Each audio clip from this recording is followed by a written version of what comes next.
Bonsoir, aujourd'hui s'est achevé le consistoire extraordinaire des cardinaux qui a duré 2 jours, ouvert hier par le pape François en présence de 160 prélats, 160 princes de l'Église. Et le moins qu'on puisse dire, c'est que ces participants n'ont pas chômé. De nombreux thèmes ont été abordés, à commencer par celui si cher au pape François de la décentralisation de l'Église, une décentralisation qui doit servir les églises locales, celles-ci ayant parfois besoin de l'aide de l'Église centrale pour accomplir au mieux leur mission. Et puis d'autres thèmes ont été abordés, comme par exemple le rôle de la secrétairie d'État du Saint-Siège, qui doit rester le point de référence en ce qui concerne l'action internationale du Saint-Siège, pour que le Saint-Siège ne s'exprime que par une seule et unique voix.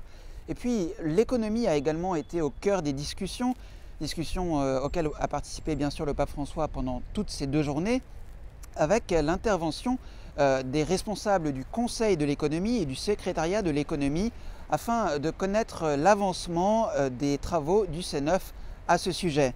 A noter que les 20 nouveaux cardinaux qui seront créés demain par le pape François étaient bien sûr présents dans un petit coin de la salle du synode, à l'intérieur de la grande salle Paul VI.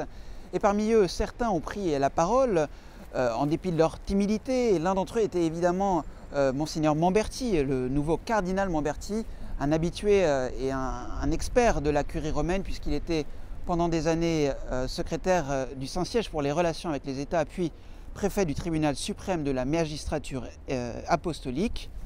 Le cardinal Mamberti a donc pris la parole. Il sera très attendu demain, puisqu'il prendra également la parole au nom des siens pendant le consistoire ordinaire, cette fois-ci avec cette nouvelle de Radio Vatican qui est arrivée il y a quelques heures seulement, la présence du pape Benoît.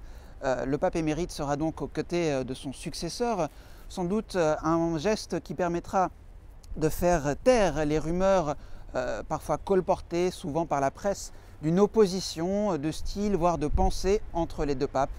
Je vous dis à demain.